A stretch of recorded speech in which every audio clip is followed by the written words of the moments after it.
Você está dormindo no ponto? Comentário de Mário Persona sobre o livro de Jonas.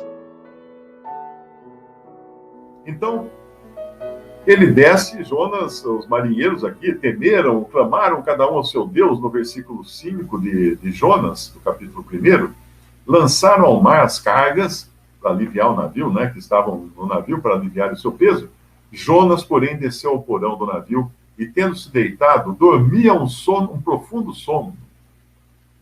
Todo pecador está dormindo no ponto. Dormir no ponto é uma pessoa que o ônibus vem vindo e você dorme, né? E perde o ônibus, perde o último ônibus da noite. Para chegar em casa, e sua casa é longe demais. Quando você for andando até lá, você vai chegar de manhã já. Então Jonas dormiu no ponto, estava dormindo no ponto. Você está dormindo no ponto? Né?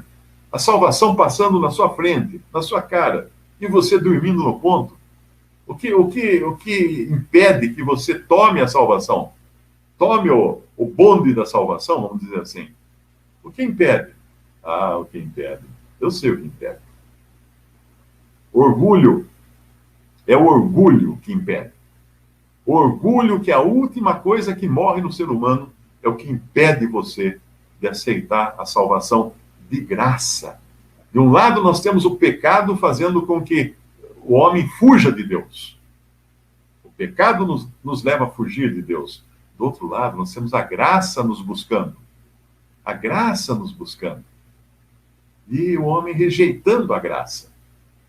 Descendo no porão do navio para dormir no ponto, no porão do navio. Rejeitando a graça. A graça está passando, ele está dormindo. Como que Deus está mandando graça para Jonas? Através de uma manifestação poderosíssima, porque Jonas não era do tipo que se fazia convencer, se deixava convencer por pouca coisa. O seu orgulho era muito grande. O seu orgulho, quando os homens vão perguntar para Jonas quem ele vai falar que eu sou hebreu e temo ao Senhor, o Deus do céu, que fez o mar e a terra seca. Eu sou hebreu. Agora, por que então ele não vai falar lá para os gentios lá de Nínive, para os ninivitas? Porque ele não vai lá avisar que Deus pretendia destruir a cidade de Nínive se eles não se convertessem? Por quê? Porque Jonas torcia para eles serem destruídos, sim. Por causa do orgulho. Eu sou hebreu, eu sirvo o Deus verdadeiro. Aquele lá, aquele é gentil. Aquele que queime no inferno, não tem nada, ele não tem nada para apresentar a Deus. Eu não. Eu tenho todas as minhas obras, eu tenho todo o meu esforço, minha religião, meus sacrifícios, todas as coisas que eu faço, baseadas na minha religião judaica. Aquele gentil lá, aquele é lixo. Aquele é lixo. Aliás, os judeus, até hoje, né, muitos judeus até hoje são assim, eles chamam os gentios de goi, que é um termo pejorativo, um termo de inferioridade, né? Todo mundo fala hoje muito em igualdade, mas na realidade o ser humano, o pecador, ele não quer igualdade. Ele não quer. Ele não quer ser considerado igual àquele outro que tem outra cor de pele, ou fala uma outra língua, ou torce para um time diferente, ou é do outro partido. Ele não quer igualdade. Ele quer ser único. Ele ser único. É orgulho. É o orgulho do ser.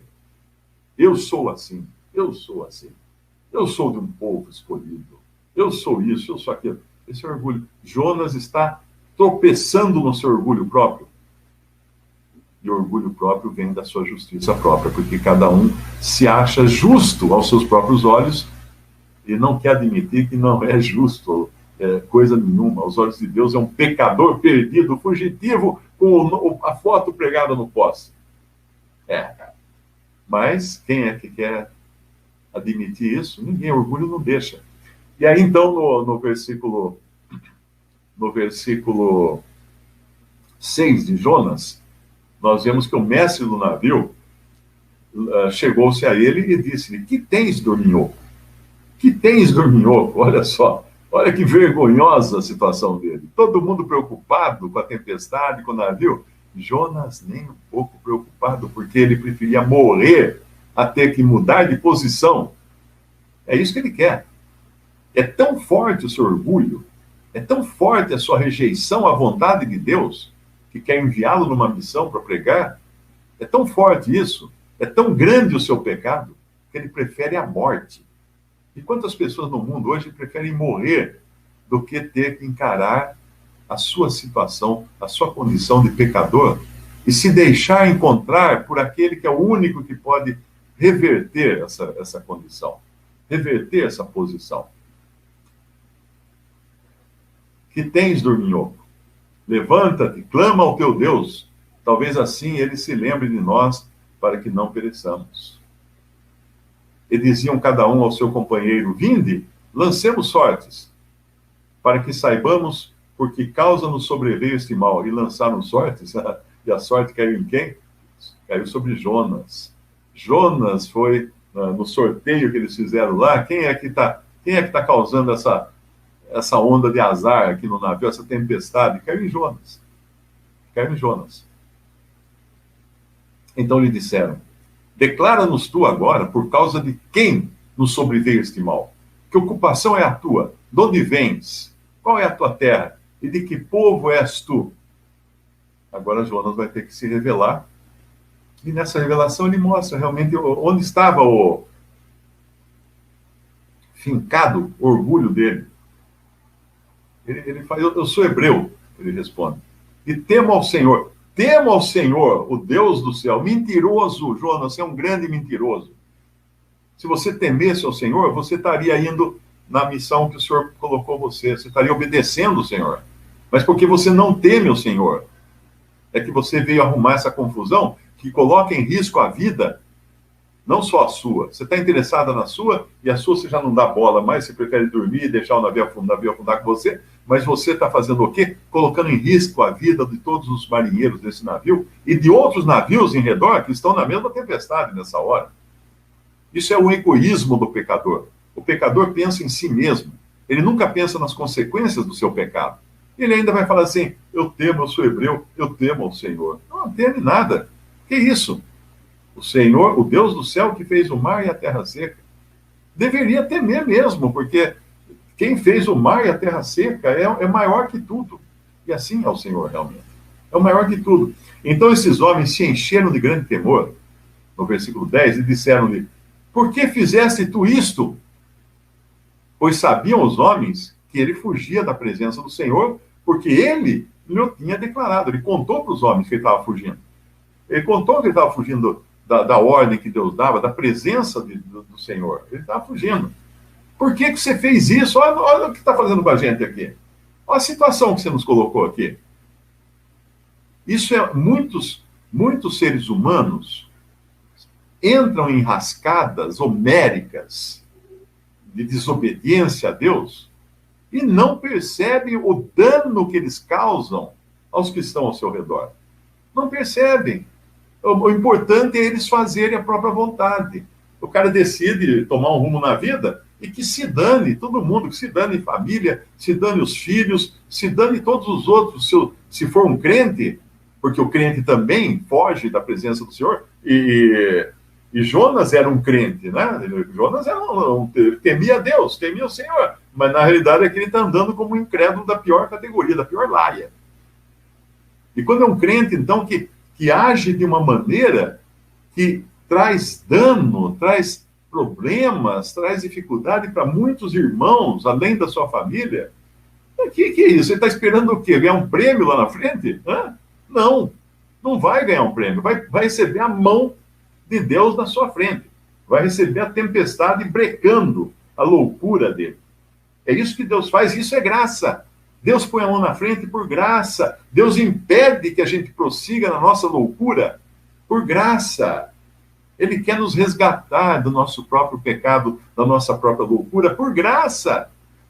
Se o movimento do ser humano é fugir de Deus, o movimento de Deus é ir atrás do ser humano.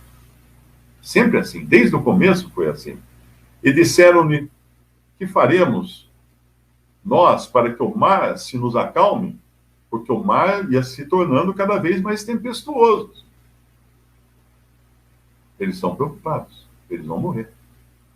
Então Jonas lhes disse: levantai-me e lançai-me ao mar, e o mar se vos aquietará.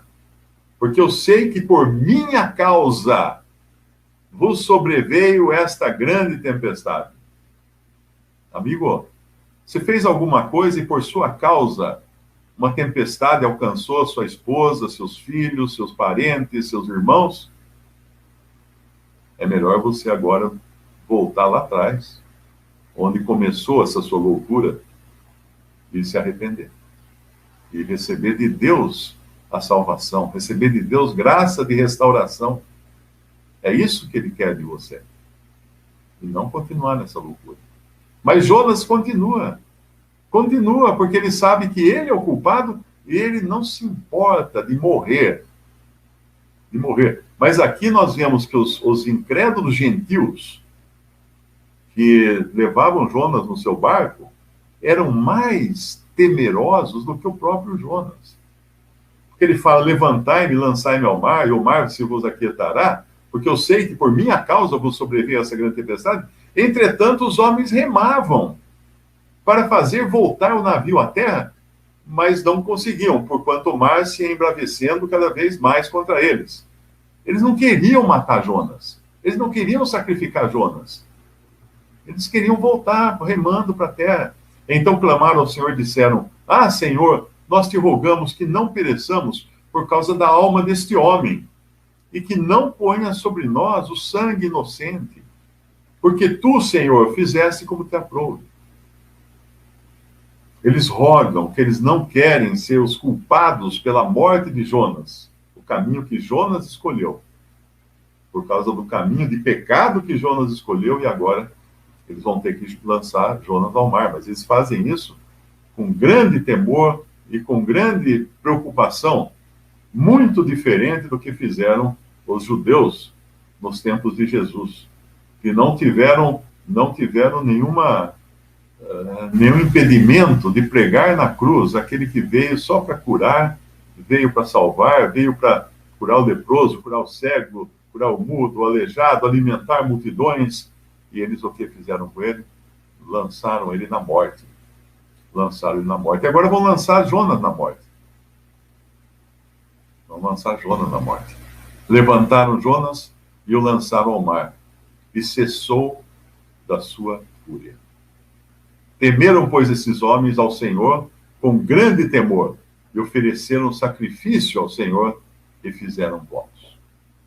O final da história não termina aqui, claro, o final da história termina no final do livro de Jonas, mas não é até lá que nós vamos chegar hoje, porque aqui nós vemos que o final da história aqui, né, desse capítulo, termina na história que eu contei no começo das duas mulheres sendo engolidas pela baleia, né? Preparou, pois, o Senhor um grande peixe. Preparou o Senhor um grande peixe.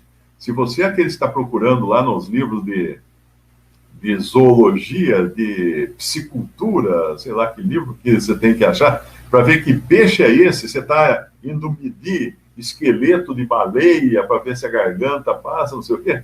Lê de novo aqui, ó. Preparou, pois, o Senhor um grande peixe. Ainda que não existisse esse peixe, o Senhor ia preparar um peixe só para engolir Jonas.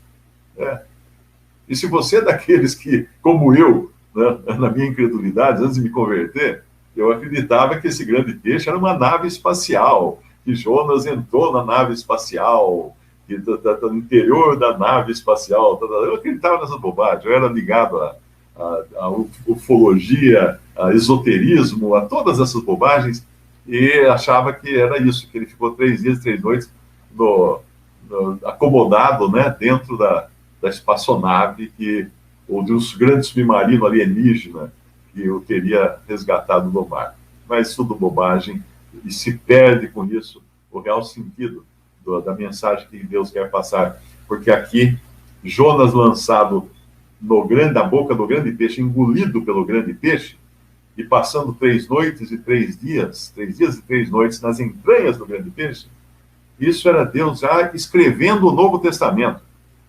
Ele escrevia o Novo Testamento enquanto ele lidava com Jonas, porque se Jonas aqui é a figura do pecador perdido, que a graça de Deus vai atrás e usa de todos os meios, inclusive meios drásticos, como uma grande tempestade no mar, que coloca em risco a vida de Jonas e de outros que estavam ao redor dele, nós temos um Jonas no Novo Testamento, esse sim, o verdadeiro Jonas, é o Senhor Jesus.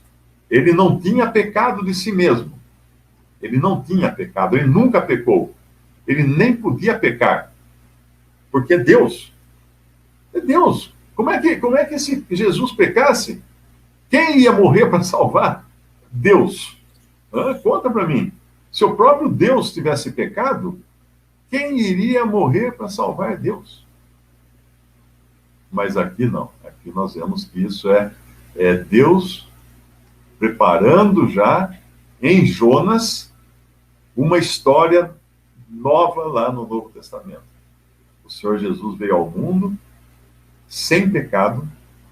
Aqui ele foi feito pecado na cruz. Jonas não morre, porque no final a baleia, o grande peixe, né? Estão acostumados com a história da baleia, que falei baleia, mas é o grande peixe, vai cuspi-lo na praia, vai entregá-lo a domicílio, né? Trazê-lo de volta para a terra seca. Mas o Senhor Jesus, ele morreu. Ele morreu mesmo. Ele morreu. E ele ficou 3 dias e 3 noites no ventre de um grande peixe, mas não esse grande peixe de Jonas. Ele ficou no ventre da terra. No ventre da terra. Quando os judeus pediram um sinal, pediram para o Senhor Jesus qual seria o sinal, né, que ele daria para eles. Nós vemos lá no capítulo 12 do Evangelho de Mateus. Então, alguns dos escribas e dos fariseus tomaram a palavra, dizendo: Mestre, quiséramos ver da tua parte algum sinal. Mas ele lhes respondeu e disse: uma geração má e adúltera pede um sinal. Porém, não se lhe dará outro sinal, senão o do profeta Jonas, que todos eles conheciam a história. Pois como Jonas esteve 3 dias e 3 noites no ventre da baleia, ou do grande peixe, essa tradução aqui fala baleia, assim estará o Filho do Homem 3 dias e 3 noites no seio da terra. Os ninivitas, aqueles a quem Jonas tinha que ir pregar arrependimento, e o seu orgulho não permitia que fizesse isso, que era o orgulho do tamanho do orgulho desses fariseus que agora questionam a Jesus, os ninivitas ressurgirão no juízo com essa geração e a condenarão, porque se arrependeram com a pregação de Jonas. E eis aqui está um que é maior do que Jonas. Um que é maior do que Jonas, que era o próprio Senhor Jesus. Então, no final da história, Jonas vai realmente chegar em Nínive, vai pregar arrependimento, o povo vai se arrepender, o povo todo, a cidade inteira vai se arrepender. Olha que coisa maravilhosa que Deus faz, o que a graça de Deus faz. Mas Jonas fica muito irado com isso, porque ele não queria que ele se arrependesse. Vê onde vai o orgulho? Ele prega por agora desencargo de consciência. Lá no final do livro de Jonas, você pode até ler depois aí na sua casa, Jonas chega lá e prega arrependimento a Nínive, a população de Nínive, mas Nínive se arrepende. Então, Jonas fica muito irado, muito bravo, muito deprimido até, porque Deus agiu com graça para com aquela cidade de gentios idólatras. Deus agiu com graça para com eles, mas o orgulhoso Jonas ainda não tinha curado seu orgulho. E Deus tem que se dar outra lição para ele com uma boboreira. Mas vamos deixar isso para você ler em casa, a história da abóbora, da boboreira que nasce para fazer sombra para o deprimido Jonas, que não viu a sua esperança se cumprir de Deus destruir a cidade, mandar um raio em cima da cidade, explodir tudo e acabar com aqueles gentios malditos que não temem o Deus verdadeiro. Esse é o orgulho religioso. Esse era o orgulho dos fariseus nos tempos de Jesus. E era tão forte o orgulho deles, que eles acabam condenando aquele que era o Messias, que eles diziam esperar, mas não queriam. Não queriam. Ele já entrou no mundo, o Senhor Jesus, e já começou Satanás induzir os homens a matá-lo. Desde o começo. Desde o começo, o rei Herodes já mandou matar as crianças na faixa etária em que Jesus estaria quando os sábios do Oriente vieram visitar o menino. Ele mandou matar as crianças, matou um monte de crianças, foram mortos, meninos, né? Meninos naquela faixa etária, porque o rei Herodes não queria outro rei, e o povo também não queria outro rei. O povo não queria que o rei verdadeiro para Israel viesse.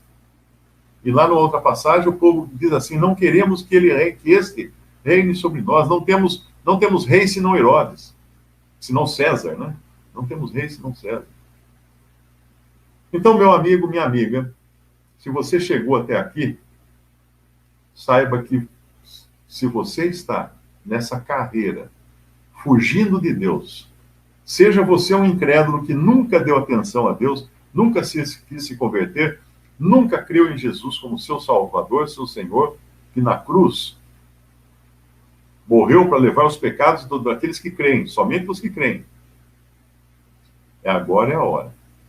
Agora é a hora de você se deixar achar por Deus, de aceitar a graça de Deus, de crer no Salvador que é Jesus. Ou talvez você seja um crente que também está fugindo de Deus, está num caminho, depois de ter conhecido a graça de Deus, a salvação de Deus, decidiu fazer a sua própria vontade. E a vontade de Deus era para ir por lá, e você tomou esse caminho daqui. E com isso você conturbou toda a sua vida, todos os seus amigos, todos os seus familiares, os seus irmãos, conturbou todo mundo para seguir o caminho oposto da vontade de Deus. É hora também de confessar o seu pecado ao Senhor e se voltar aos caminhos do Senhor e aguentar o tranco, né? Porque nenhum ato é livre de consequências. Tudo que o homem semear, isso também ele ceifará. Muitos leem essa passagem que está em Gálatas, pensam que é só ceifará, sim, depois que morre e tal. Não, ceifará aqui. Quem semeia corrupção, colhe corrupção, aqui nessa vida. Nessa vida. Então eu convido você mais uma vez a crer em Jesus, porque na cruz, a obra dele na cruz, de morrer, ressuscitar e depois ascender ao céu, foi feita para salvar você. Ainda que você fosse o único passageiro no barco da vida, o Senhor Jesus teria da mesma forma, vindo salvar você dos seus pecados. É isso que ele quer fazer. Muitas pessoas falam assim: encontrei Jesus. Encontrou nada, filho. Ele encontrou você, porque é a graça que corre atrás do pecador, não é o pecador que corre atrás da graça de Deus. Então creia em Jesus como seu Salvador. Vamos dar graças a Deus pela sua palavra.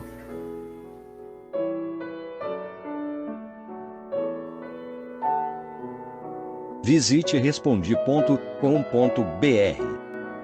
Visite também 3minutos.net.